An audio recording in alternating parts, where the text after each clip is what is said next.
What's up, guys? Mr. 46 here, back at it. I know I said I wasn't going to make another video until next week, but I'm going to lay out some predictions today for these Saturday slate of games. I feel like it's a good slate, not the greatest. I think last week we had a really great slate of college football. I think this week's pretty solid, so I'm going to lay out some predictions for you guys to watch, and you guys can comment below on what you think. So starting off here, we have Notre Dame at MetLife Stadium facing the Navy Midshipmen. Okay, Navy's no joke.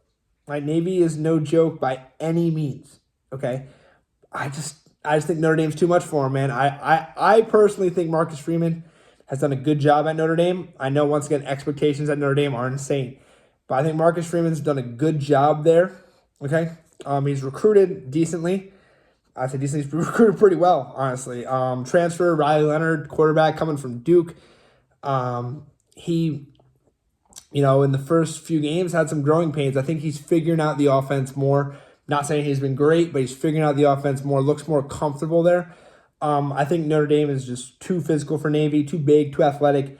I know Navy's, like I said, no joke. Are they looking to upset? Notre Dame lost to Northern Illinois earlier in the year, so everyone's thinking, oh, wow, Northern Illinois did it, Navy can do it. But I think Notre Dame will be prepared for that. Okay? I think Notre Dame wins that game. Moving on. I have the 20th ranked Illinois Illini going to Oregon.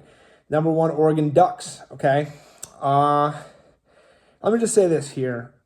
As far as Big Ten programs go, Brett Bielema has built Illinois the way a Big Ten program usually is.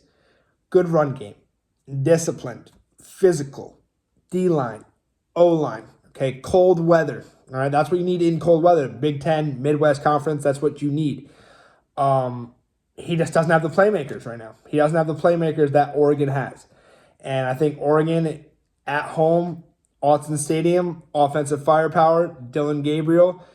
I just don't see Illinois being able to keep up with the firepower that the Oregon Ducks have. I'm not saying Oregon rolls them. I think Illinois will keep it close for a bit with their physicality, with running the ball. They got to control the clock. They got to keep Oregon's offense off the field. I just think, like I said, Oregon's got the playmakers. As far as coaching goes, I like both Brett Bielema and Dan Lanning. I think Dan Lanning, under Saban and Kirby Smart working under them, he's got their motivation tactics. He knows how to motivate this team. Even in a game that they should win, he's going to tell them, hey, this team thinks they have a shot against you guys. This team thinks that. I think Dan Lanning's telling his team that, and I think Oregon's going to come out and they're going to play. Like I said, close in the beginning for a little bit. Oregon figures it out. Oregon wins. Autzen Stadium, underrated environment. I know a lot of people always talk about SEC environments. They talk about, for some reason, Auburn, Jordan-Hare. I know A&M's crazy. LSU at night is insane. It's actually probably the hardest place to play at night is LSU. You can check their record. It's like 107-10 or some ridiculous stat. LSU at night. LSU in night games is incredible. But Autzen Stadium, very underrated environment. I feel like it does get talked about, but we need to talk about it more. But I do have Oregon. The Jimmies and Joes here are going to beat the X's and O's in my eyes. And so, number 1, Oregon continues their winning ways, moving on to next week. This next game here, interesting game here. We got the 21st ranked Missouri Tigers going to Tuscaloosa to play the 15th ranked Alabama Crimson Tide. Now, what is going on with Mizzou's offense? Okay, Missouri's offense has just been weird because you figure they'd be so good with Luther Burden, Brady Cook there. Eli Drinkowitz is a good coach. I feel like they got to figure out the offense or something to beat Bama here. And I know everyone's saying, oh, Bama lost to Tennessee. It didn't look that great against South Carolina. South Carolina gave them the game, really. I mean, the Lenore Sellers fumble against against Alabama was just inexcusable. Okay, and then we end up losing that game, which was an insane game, but we lose to Bama. But Bama has lost to Vandy, beat South Carolina barely, and lost to Tennessee in about, it seems like a 3-week span, I'd say. Well, it is a 3-week span. Where's the Alabama team that beat Georgia, right? That looked electric, that had DeBoer. Everyone's like, oh, DeBoer is continuing the Saban ways. Now people are starting to question Kalen DeBoer. So as far as coaching goes, might be a wash here. Drinkwitz is a good coach, man. I'm not. I don't. I'm not saying I like the guy, but he is a good coach. He's got Missouri relevant. They beat Ohio State in a bowl game. I know Ohio State. It didn't have all their players in that game. A lot of people sat out, but Missouri is no joke, man. They've been a solid program for, I'd say, the past 4 years. He's really gotten recruits there. Had stability at quarterback with Brady Cook. Missouri is a solid team. Bama has the better players. Now, they're not as disciplined as they are in the past. Saban had those guys disciplined. It was like militant. You can tell DeBoer's a little bit more relaxed. I don't know. I don't know what's going on with Bama, but I do think they are the better team. They're at home. They have more to prove than Missouri. I think Missouri is kind of, they seem like they're an autopilot, man. They seem like they're just cruising along, just getting by in these games, barely beating Auburn, who's not good. They barely beat Vandy, who, I'll talk about Vandy more going on, but they barely beat Vandy. It's just like, I don't know what to think of Missouri yet. Like, I think Drinkwitz will keep them, competitive, but as the year goes on, but I just don't know what to think. The offense, just a lot of question marks there. But like I said, I'm going to go with the better team here. Better players. Once again, I'm talking about players. Just the Jimmies and Joes sometimes just beat the X's and O's. I think Alabama wins this game. They have to win this game. I know Missouri has to as well, but Alabama really ton of pressure on them here. All right. Now, moving forward here. Going to talk about Vandy, the team that beat Bama 3 weeks ago. Number 5, Texas Longhorns go to face the ranked Vanderbilt Commodores. Now, don't have many notes on this game here on my notebook, but I just think Texas is a better team and they're going to beat Vandy. I know Vandy, they're playing hard, man. And Clark Leah, shout out to you. You got them boys playing. I like Diego Pavia. I think he's a good playmaker. He makes a lot of plays with his legs. He's sneaky. He went to New Mexico. Correct me if I'm wrong. Is it New Mexico or New Mexico State that went to Auburn and Jordan-Hare Stadium, that very hostile environment that people want to talk about? Went to Jordan-Hare, and he beat the brakes off Auburn last year. Had Hugh Freeze stunned. He didn't know what's going on, and Auburn got thrashed by New Mexico or New Mexico State. Once again, someone correct me if I'm wrong there. But yeah, Diego Pavia, he was there, beat Auburn, transfers to Vandy. He has them ranked. Okay, as much as everyone's like, oh, Vandy, this and that, they are a ranked team. Okay, so it's not like Texas is going in there and doubting Vandy, right? They're not going to go into Nashville to their stadium, which is still under construction, and they're not going to doubt them because they saw what kind of they saw what Vanderbilt did to Alabama, and they don't want to get that done to them. Okay, they don't want they don't want to go into Vandy and lose. Texas is prepared. They just played what PR are calling the game of the year. Last year it was supposed to be the game of the year with number 1 at the time Texas playing Georgia, and people thought Texas was going to beat Georgia. Everyone predicted Texas. I saw that game. I was like, it's like Georgia's not going to come to play. It's like Texas has to be ready for Georgia, and they end up losing that game. Playing against Vandy, coming off that loss, I feel like Texas is just they're ready to go. Okay, they're ready to go. They're going to beat Vandy. Okay, I'm not saying handily. I think Vandy can keep it close, but I think Texas wins that game. Moving on. Okay, number 3, Penn State travels to Camp Randall to play the Wisconsin Badgers. For those who don't know, okay, most of you do, I'm assuming, but for those who do not know, my mom's family is huge Penn State fans, like almost the cult level Penn State that people talk about. That's my mom's side of the family. My one uncle is a huge Penn State fanatic. People say I'm obsessed with South Carolina football, which I might be. But my uncle's obsession with Penn State, it rivals my obsession with South Carolina. I'm not saying he's going to make a YouTube channel about it, but he is a huge Penn State fanatic. My mom went to Penn State, so I'm rolling with Penn State in this game, and the reason is my family. Okay, a lot of pressure on me there. I'm pulling for Penn State huge here. My family got to roll with Penn State here. Tough environment though, man. At Wisconsin, Luke Fickell, solid coach. Okay, I remember he was at Cincinnati, got into a college football playoff. He's at Wisconsin. They're like, I'm going to say this again about them. They're no joke. Just like Navy's no joke, Wisconsin is no joke. I know they've had some injuries at the quarterback, but that's a very tough environment to play in. Is Drew Aller ready for that? Okay, that's a question mark going in. I'm not saying he's not, but people are going to wonder, is Drew Aller ready for this tough Big Ten road environment? Okay, is he? I'm not going to say, I mean, I'm not going to say, I think he's ready. I think Drew Aller's been tested, okay? The game against USC was a test. That's a game Penn State in the past loses. For those who don't know, they were trailing USC, I think, 20-6. Drew Aller led them back. Wasn't having his best game in the first half. Led them back in the second half to beat USC. Now, USC did make some mistakes. Lincoln Riley with some questionable coaching. But Penn State won the game. And that's a game that in the past they've lost, especially when they've had good teams. They lose some random game to some team they shouldn't lose to, and they then lose to Ohio State or Michigan, whoever they're playing on the road or at home. Then they go 10-2, win a bowl game 11-2, and they just like rinse and repeat, man. Rinse and repeat. But this year seems different at Penn State. I feel like they got the players, man.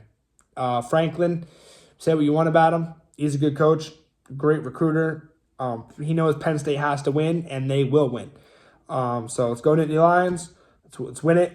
Big game next week. You win this game. That's why I'm saying you have to win. You win this game here, you can have another game of the year game next week at home against Ohio State, big noon. So let's go Nittany Lions. Let's win that game, okay? We're going to win the game.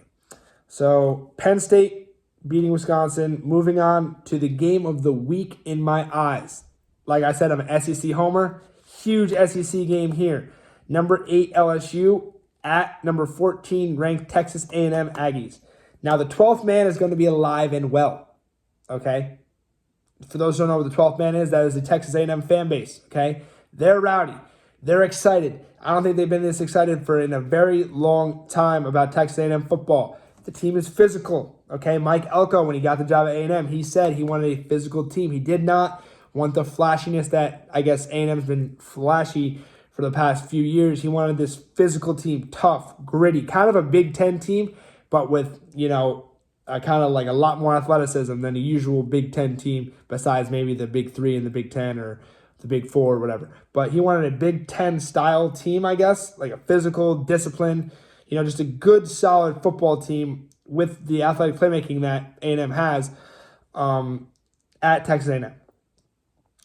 Do we trust Connor Wegman? All right, that's the quarterback of Texas A&M. In my eyes, I don't even think he's the best quarterback on the team. I think he's playing because it was his job to lose. He got hurt. The other kid took over. Looked pretty solid. If you watch the Florida game, Texas A&M at Florida, he looked very good. So I don't know. They went back to Wegman, and he can throw it a little bit. The other kid's got better playmaking with his legs. It's going to be a good game, but it comes down to this here. Coaching.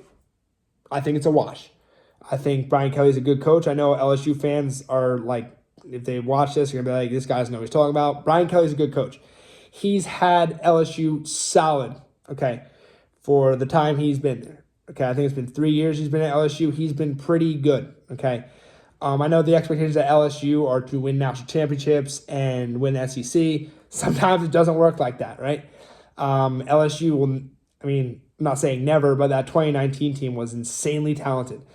Don't know if they'll have a team like that in a very long time. That was honestly like unheard of, having that team. But it comes down to coaching. Like I said, it's a wash. Do we trust Connor Wegman? Okay, I know the defense at A&M is gonna come to play. They've only given up 17 points a game. I don't trust this kid, man. I just don't trust Connor Wegman to make a big play in the game when you need him. When you need him to make a play, does he show up? Right? Does he show up? I know he's still young. Still young. He's a junior, a redshirt sophomore. Someone correct me if I'm wrong. I think he's a redshirt sophomore. Do we trust this kid? I keep saying it, but I don't know. It comes down to playmakers. Like I said, A&M does have playmakers. Just seems LSU always has more playmakers than most of the teams they play. LSU's recruited at a high level. In my lifetime, all the time, LSU's always had great players, receivers, defensive backs. They have a strong O-line here and there. Recently, the quarterbacks they've had have been exceptional, but they've always had receivers. You look at the receivers they produced in the NFL, incredible. So I think it comes down to LSU playmaking. I think Kyron Lacey, number 2 on LSU, very good receiver, absolute menace. I think he makes a big play in the end of the game to win that game. I think it's close, good game. Gonna roll with the better players, the playmakers. Number 8 LSU goes to College Station, beats Texas A&M. Now, last but not least, we have Indiana at home facing Washington. Now, Indiana is undefeated. College game day is in Bloomington, Indiana. I don't know enough about both teams, so to say. It's I say a Pac-12 team, a Big Ten team on the West Coast playing games at like 10 o'clock at night. Sometimes I'm tired on a Saturday. I just go to sleep, kind of see the scores, whatever. I don't know enough about them. Indiana, they're pretty good. Haven't really been tested yet. So this is like, I know they played Nebraska last week and beat the absolute brakes off them, okay? But I don't think, is that a test? All right, I'll give it a test. They beat Nebraska, but second test, okay? At home, College game day. Eyes are on you here. Facing Washington. Washington is okay. Will Rogers is our quarterback. He was at Mississippi State, and, when they ran that gimmick offense with like 5 receivers and, run up to the center and snap it when, nobody's ready, whatever. And they was pretty solid there. He threw the ball like, 60, 50 times, so he put up big numbers. I'm not the biggest Will Rogers fan. I'm not saying he's bad, just not a fan of him. I think Washington is okay. New coach going there with DeBoer going to Bama. The new coach from Arizona last year went to Washington, so it's a new kind of program there. They still got some players. They lost a lot to the draft because last year they had a very, very good team. They lost a lot to the draft. They're okay, though. They're not bad. I think it's the first test for Indiana. Indiana's undefeated. College game day is there. Lee Corso's decked out in Indiana gear. I'm gonna ride with Indiana here. Okay, I'm gonna ride with Indiana. I think Indiana is, in my eyes, the better team. And I know I say, I'm going with the better team here. I think in every game I've gone with the better team. Just usually how it works out, the better team wins. But I think Indiana, they got to make a statement here, and they will. The eyes are on them. People are still down Indiana because, like I said, people feel I haven't been tested yet. And Indiana football, my lifetime, has never been great. They've always had a few sneaky teams here and there, but they've never really been a great program, so to say. So those are my predictions in the game. Let me know in the comments what you think. If you don't agree with me, let me know, and I'll comment back and give you a reason why maybe I could be wrong here and stuff like that. If you haven't yet, please subscribe to my channel. And next week I'm dropping a video. South Carolina's on a bye week, so there's no South Carolina prediction this week.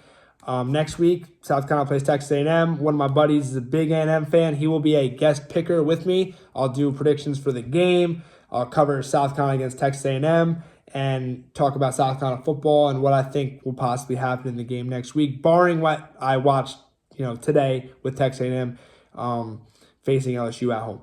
So that's the video. Like I said, please subscribe, comment your opinions, and let me know what you want to see going forward. 46 out.